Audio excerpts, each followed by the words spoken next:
Baik ahbabana fillah, Bapak Ibu sekalian, begitu juga rekan santri di mana saja berada.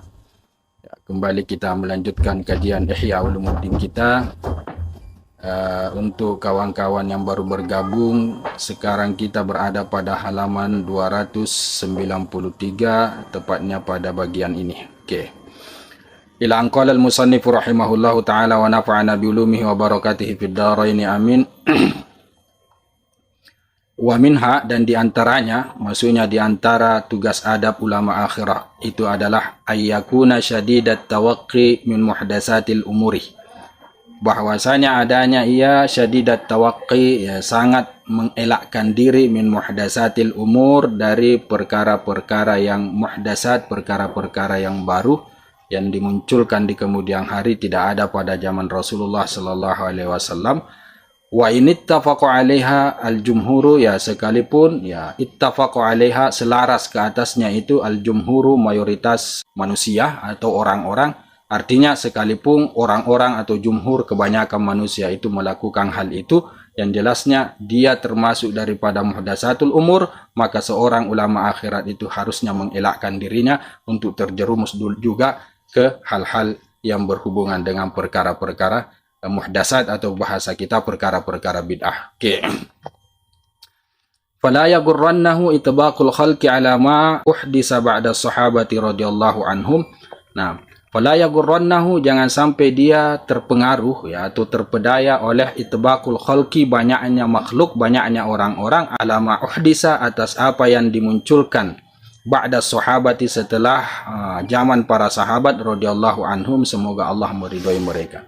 Jadi Imam Al-Ghazali ingin menekankan di sini, ya, bahwa seorang ulama akhirat itu harusnya tidak boleh terpengaruh oleh itbaq, ya, banyak sekali makhluk itu yang melakukan hal-hal yang dimuhdaskan, yang dimunculkan setelah zaman para sahabat radhiyallahu anhu, ya, sekalipun mayoritas orang-orang melakukan hal itu, tetapi seorang ulama akhirat harusnya jangan terpengaruh, ya, teliti dulu, cermati dulu, amati dulu apakah ada nasnya atau dalilnya di Al-Quran atau hadis. Wal yakun harison ala at-taftish. Nah, hendaklah dia harison, ya, rakus, artinya gigih, ala taftishi, untuk mencari tahu an ahwali sahabati, terkait dengan ahwal atau keadaan para sahabat, wasiratihim, dan juga sejarah hidup para sahabat, wa amalihim, dan juga amalan-amalan para sahabat. Jadi yang harus menjadi kegigihan seorang ulama akhirat itu adalah bagaimana dia mencari tahu terkait dengan keadaan-keadaan para sahabat, sejarah hidup mereka, amalan-amalan mereka. Jika memang mereka itu mengamalkan hal yang ingin dia putuskan misalnya hukumnya, atau yang ingin dia amalkan, maka tidak masalah dia amalkan. Tetapi kalau ternyata para sahabat itu ahwal sirah dan amal mereka tidak ada yang mengisyaratkan atau mendikasikan ke hal yang muhdatsat itu, maka dia harus tinggalkan. Oke, wa makana fihi aksaru hammihim, wa makana fihi, dan apa yang ada padanya, aksaru, kebanyakan daripada himmah atau perhatian para sahabat. Seorang ulama akhirat juga harus memperhatikan ke arah mana rata-rata perhatian para sahabat itu, untuk kemudian dia ikuti. Akana fit tadris, apakah himmah mereka itu atau perhatian mereka itu fit tadris, dalam hal at-tadris, ya, mengkajikah, wat tasnifi, dan juga mengarang karyakah, wal munazarati, bermunazarah, berdebat, wal qada'i, menetapkan keputusan, ya, menjadi qadi misalnya, wal wilayati, atau menjadi seorang wali, menjadi seorang yang punya tempat di pemerintahan, wa tawallil aqabi, dan mengurus masalah-masalah waqaf, ya, yang berhubungan dengan masalah waqaf pemerintahan, wal wasaya, masalah wasiat, wa malil aitami, dan juga harta anak yatim, wa mukhalatatis salatin, bergaul dengan para penguasa, wa mujamalatihim fil israti, bermujamalah, cari perhatian bahasa kita, fil israti, dalam pergaulannya dengan para penguasa. Amkana, ataukah para sahabat itu mereka itu arah mereka atau himmah mereka justru fil khawfi, misalnya terkait dengan khawfkah, wal hazni, begitu juga sedih misalnya, wat tafakkuri, tafakkur, wal mujahadati, bermujahadah, wa muraqabatil batini, ya, senantiasa memperhatikan masalah batiniah, wa zahir, dan juga masalah zahir, wa ijtinabi daqiqil ismi, menghindari, ya, daqiqil ismi, dosa-dosa yang dakik, yang berlindung, yang tidak banyak ditahu oleh orang, ternyata itu adalah suatu dosa. Wa jalilihi, dan juga dosa yang nyata, yang besar. Wal hirsi ala idraki khafaya syahawatin nafsi, dan juga gigih atau rakus, antusias untuk mengetahui ala idraki khafaya ya asyahwati, syahwat-syahwat nafsu yang berlindung ya wa makayidis syaitani, dan juga tipu daya syaitan, ila ghairi zalika, sampai kepada yang lainnya, min ulumil batini, daripada ilmu-ilmu batinah yang bukan cuma yang disebutkan di sini. Nah, dia harus fokusnya ke situ. Fokus kepada para sahabat, sirah mereka, ahwal mereka, amal mereka. Apakah sirah, ahwal, amal mereka ini fokusnya kepada masalah-masalah yang berhubungan bergaul dengan pemerintah kah, berfatwa kah, menangani masalah wakaf kah, dan seterusnya tadi yang dibahas, ataukah justru mereka fokusnya ke masalah memperhatikan batiniyah kah, memperhatikan sifat khauf kah, tafakkur kah, mujahadah kah, muraqabatul batin wa zahir kah, dan seterusnya. Itu yang harus mereka, para ulama akhirat itu harus perhatikan. Nah, kalau ternyata para sahabat itu perhatiannya kepada masalah al-khawf, perhatiannya kepada masalah at-tafakkur, al-mujahadah, muraqabatul bain, dan seterusnya, maka itu yang mereka harus ikuti. Jadi bahasa lainnya di sini Al-Imam Al-Ghazali ingin menyindir ya, bahwa kajian rata-rata para sahabat itu justru yang berhubungan dengan masalah khawf, al-hazan, at-tafakkur, al-mujahadah, muraqabatul batin wa zahir, jatinabid daqiqil ismi wa jalili, dan seterusnya. Nah, kurang lebihlah seperti itu. Nah, ketahuilah, tahqiqan secara pasti, kata beliau, anna alama ahli zaman, sesungguhnya yang paling alimnya ahli zaman, orang-orang di zaman itu, aqrabahum ilal haqqi, yang paling dekatnya mereka kepada kebenaran, wa ashbahuhum bis sahabati, dan yang paling serupanya mereka dengan para sahabat, wa arafuhum bi tariqis salaf, dan paling taunya mereka terhadap tariqahnya, jalannya para salafuna soleh. Jadi orang alim yang sesungguhnya di satu zaman, di satu periode, di satu abad, dan seterusnya, itu adalah orang yang sangat dekat kepada kebenaran dan sangat mirip dengan para sahabat, dan yang paling banyak mengetahui dan mengamalkan tariqah atau jalannya salafuna soleh atau metodenya para salafuna soleh. Nah, itulah orang yang paling alim di setiap zaman, kata beliau. Faminhum ukhidad dinu, karena dari mereka lah ini para sahabat salafuna soleh agama itu diambil, bukan dari yang lainnya. Walidzalika, oleh karena itulah, qala Aliun, berkata baginda Ali radhiyallahu anhu, khairuna atba'una li hadzal din, sebaik-baiknya kita adalah yang paling mengikutinya kita terhadap ini agama, maksudnya terhadap agama Islam. Lama angkila lahu, nah, ketika ditanya kepada beliau, artinya ungkapan beliau ini itu beliau lontarkan ketika ada yang bertanya kepada beliau, khalafta fulan, kamu ini menyalahi si fulan, kamu ini berbeda dengan sahabat yang satunya, kamu ini berbeda dengan sahabat yang sana, berbeda dengan sahabat yang sini, dan seterusnya. Ketika ada orang yang mengkritik beliau seperti itu, kemudian beliau menjawab, khairuna atsba'una li hadzal din, yang terbaiknya kita adalah yang paling mengikutinya kita terhadap agama ini. Secara tidak langsung beliau ingin menegaskan bahwa beliaulah orang yang paling mengikuti agama Islam atau agama kita yang dibawa oleh Rasul sallallahu alaihi wasallam. Nah, ini merupakan riwayat yang dikutip oleh Al-Imam Al-Ghazali yang ingin mengarahkan kepada kita bahwa yang paling tahunya agama itu adalah para sahabat, dalam hal ini adalah baginda Ali dan seterusnya. Ya, sahabat-sahabat yang lain, bukan cuma beliau saja ya. Ya. Fala yang bagi ayyaqtarisa bi mukhalafati ahli al-'asr fi muwafaqati ahli asri Rasulillah sallallahu alaihi wasallam. Nah, tidak sepatutnya ayyaqtarisa dia perhatian terhadap penyalahan orang-orang di zaman sekarang terkait dengan selarasnya ia dengan orang-orang pada zamannya Rasul sallallahu alaihi wasallam. Maksudnya dia jangan sampai terpengaruh. Dia jangan perhatian mempertimbangkan orang-orang di zaman sekarang yang menyalahi, yang berbeda dengan apa yang sedang dia lakukan, yang dia lakukan itu adalah selaras dengan zamannya Rasul sallallahu alaihi wasallam. Tidak boleh itu kemudian, artinya penyalahan orang-orang di zaman sekarang kemudian membuat dia terpengaruh sehingga dia merubah keputusannya terkait muwafaqatnya kepada zaman Rasul sallallahu alaihi wasallam. Tak boleh seperti itu seorang ulama akhirat. Fa innan nasa, karena sesungguhnya manusia itu yang namanya manusia, ra'au ra'yam fi ma hum fihi limaili tabaihim ilaihi. Ya, ra'au ra'yan, dia akan melihat suatu pandangan, artinya dia akan berpandangan dengan pandangan atau pendapat bimahum bihi, pada apa yang mereka berada padanya. Artinya orang itu hanya akan berpandangan, hanya akan berpendapat sesuai apa yang ada di zaman mereka, apa yang dialami oleh mereka. Kenapa? Limaili taba'ihim ilaihim, karena kecondongan hati mereka, tabiat mereka ilahi kepadanya, kepada apa yang mereka sedang mengamalkannya, kepada apa yang mereka sedang berada di situ, kepada apa yang mereka sedang praktekkan dan seterusnya. Itulah tabiat manusia rata-rata seperti itu. Tidak akan pernah tabiat manusia itu condong kepada sesuatu yang di luar daripada apa yang sedang dia laksanakan, apa yang sedang dia praktekkan, apa yang sedang dia lakukan, apa yang sedang berada di zamannya, bla bla bla dan seterusnya. Rata-rata tabiat manusia seperti itu, hanya akan perhatian, hanya akan berpendapat sesuai dengan apa yang sedang mereka alami atau yang sedang mereka rasakan. Kurang lebih seperti itu bahasanya. Oke. Walam tasmah nufusuhum bil i'tirafi bi anna dzalika sababul hirmani minal jannah. Ya. Walam tasmah nufusuhum, dan tidak akan menerima jiwa mereka, ya. Tasmah ini memaklumi, ya.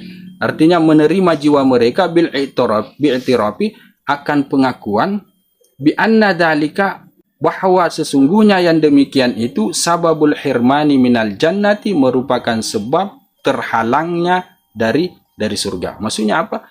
Maksudnya orang-orang itu, ya, tabiat mereka itu pada dasarnya adalah mereka tidak akan mengakui apa yang sedang mereka lakukan, apa yang sedang mereka praktekkan merupakan sesuatu yang menjadi penyebab kemudian mereka itu dihalang daripada surga. Tidak ada manusia yang seperti itu. Jadi tabiat mereka selalu pasti akan membela diri mereka sendiri, hatta itu merupakan sesuatu yang salah. Rata-rata begitu kata beliau.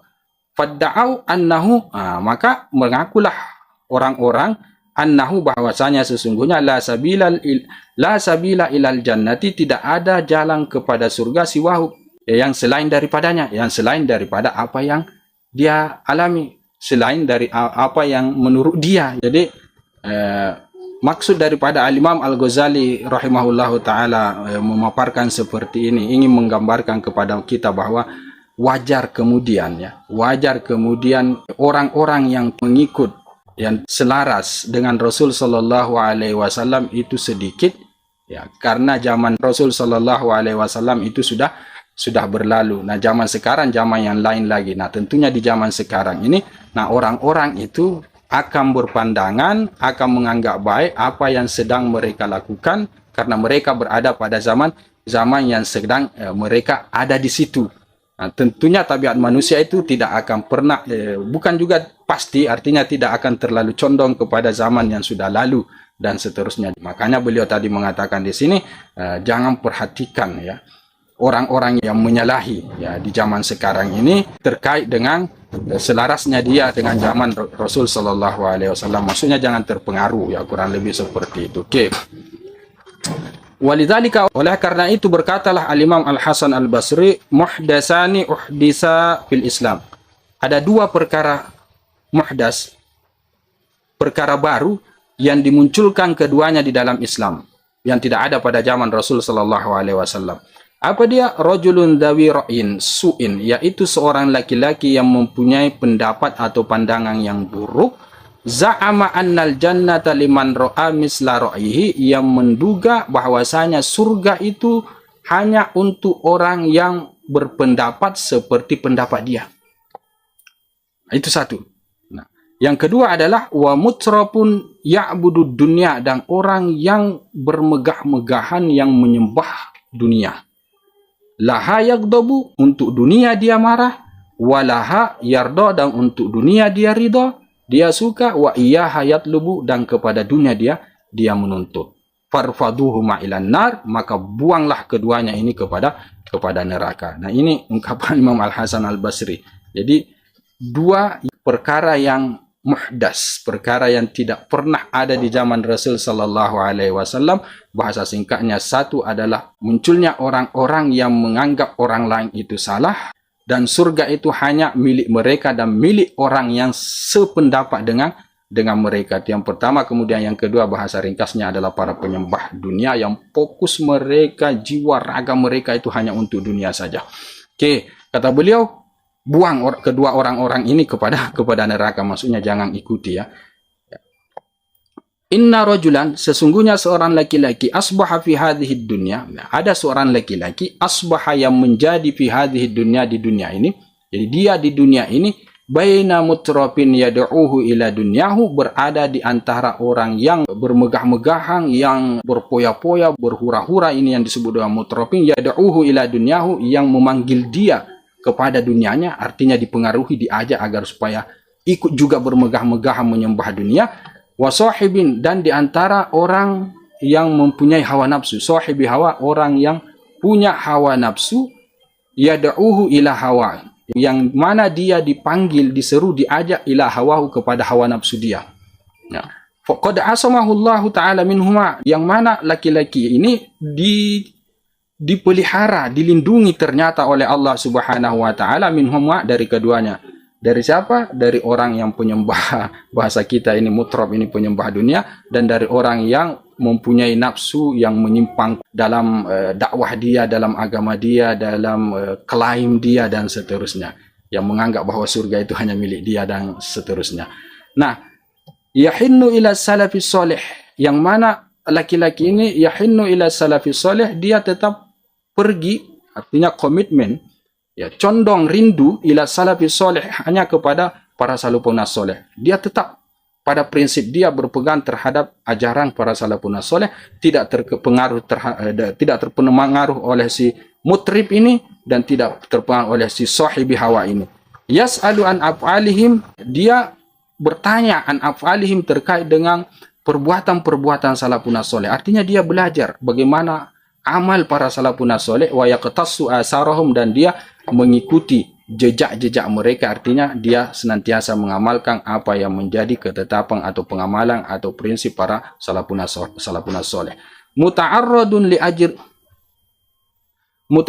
li ajrin azimin, nah, yang mana dia sedang muta'arrid, sedang berhadapan li ajrin azimin, dengan pahala yang sangat besar. Nah, fakadzalika kunu, maka demikianlah kata Imam Al-Hasan Al-Basri, kunu, jadilah kalian. Artinya seperti laki-laki yang inilah kalian harus jadi. Artinya seperti laki-laki yang seperti inilah kalian harus ikuti. Ya, jangan ikut kepada ya dua jenis yang disebutkan tadi di atas itu. Nah, tetapi yang harus kita jadi seperti orang yang bagaimana, ya seperti laki-laki ini, yang tidak terpengaruh sama dunia, yang tidak terpengaruh sama kesesatan sebagian orang-orang yang diperdaya oleh hawa nafsunya, tetapi laki-laki yang tetap ngotot kepada ajaran salafun soleh, belajar terkait dengan amal mereka, dan mengikuti jejak mereka. Itulah yang diinginkan oleh Al-Imam Al-Basri di dalam atau di balik kata kunu, jadilah kalian seperti itu. Oke.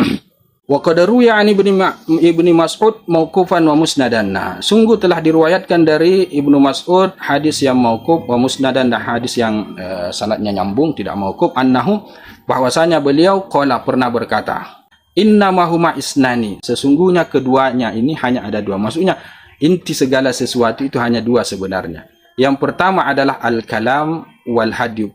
Pertama adalah kalam, perkataan, wal hadyu, yang kedua adalah tuntunan. Wa ahsanul kalami, maka yang paling bagusnya perkataan itu adalah kalamullah ta'ala, adalah perkataannya Allah Subhanahu wa ta'ala. Wa ahsanul hadi Rasulillah sallallahu alaihi wasallam, dan yang paling baiknya tuntunan adalah tuntunannya Rasul sallallahu alaihi wasallam. Ala wa iyyakum wa muhdatsatil umur, sadarilah, hindarilah yang namanya perkara-perkara baru. Fa inna syarrul umuri muhdatsatuha, karena seburuk-buruk perkara itu adalah muhdatsatuha, yang muncul di belakang, tidak ada pada zaman Rasul sallallahu alaihi wasallam dan para sahabat. Inna kulla muhdatsatin bid'ah, sesungguhnya setiap yang muncul di belakang, yang muhdas, yang baru, itu adalah bid'ah. Wa inna kulla bid'atin dolalah, dan sesungguhnya setiap bid'ah itu sesat. Ala, sadarilah, la yatulanna alaikumul amadu, jangan sampai panjang ke atas kalian itu masa, dalam keadaan kalian berada dalam kesesatan, dalam bid'ah, fataksu qulubukum, maka akan keraslah hati kalian. Ala, sadarilah, kullu ma huwa atin qarib, setiap apa yang akan datang itu dekat. Ala inna al-ba'ida ma laysa bi'atin, bahwa sesungguhnya yang jauh itu ma laysa bi'atin adalah sesuatu yang tidak akan pernah datang. Ini merupakan satu ungkapan daripada Abdullah Ibn Mas'ud yang menggambarkan kepada kita bahwa ya, jangan ya, iyakum ya, hindari yang namanya muhdatsatil umur, perkara-perkara baru yang tidak pernah dilakukan pada zaman Rasul sallallahu alaihi wasallam dan yang tidak bernaung di bawah kajian atau kaidah usul agama dalam jabaran yang lebih jauhnya ya. Oke. Wa fi khutbati Rasulillah sallallahu alaihi wasallam, dan dalam khutbahnya Rasul sallallahu alaihi wasallam itu ada kata-kata beliau yang bunyinya begini, tuba, beruntunglah, liman syaghalahu aibuhu an uyubin nas, orang-orang yang ia disibukkan oleh aibnya sendiri daripada sibuk terhadap aibnya orang lain. Wa anfaqa min malin iktasabahu min ghairi ma'siyatin, dan orang yang menginfakkan harta yang dia usahakan bukan dari kemaksiatan, artinya harta yang dia dapatkan secara halal kemudian dia infakkan.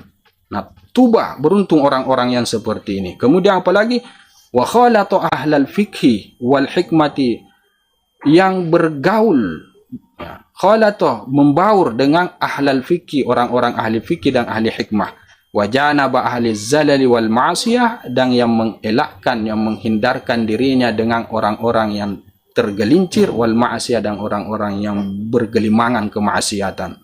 Tuba, beruntunglah, liman dhalla fi nafsihi, bagi orang yang hina fi nafsihi, pada dirinya, artinya dia merasa hina, wa hasunat khaliqatuhu, dan bagus sekali akhlaknya, wa saluhat sariratuhu, dan baik sariratuhu, hatinya, wa azala anin nasi syarrahu, dan dia tinggalkan orang-orang keburukannya. Tuba liman amila bi ilmihi, beruntunglah orang yang mengamalkan ilmunya, wa anfaqal fadla min malihi, dan yang menginfakkan yang lebih daripada hartanya, wa amsakal fadla min qawlihi, dan yang menahan yang lebih daripada perkataannya, wa wasi'athu sunnatu, yang diluangkan ia, yang dilapangkan dia oleh sunnah, walam ya'duha ila bid'atin, yang tidak melewati sunnah tersebut kemudian terjerumus ke dalam bid'ah. Inilah orang-orang yang dikatakan oleh Rasul sallallahu alaihi wasallam sebagai orang-orang yang tuba, orang-orang yang beruntung. Hada wabillahi taufik. Sampai situ saja dulu, nanti kita sambung lagi pada pertemuan yang berikutnya. Lebih dan kurangnya mohon dimaafkan. Kita tutup dengan kafaratul majlis. Subhanakallahumma bihamdika asyhadu an la ilaha illa anta astaghfiruka wa atubu ilaik. Assalamualaikum warahmatullahi taala wabarakatuh.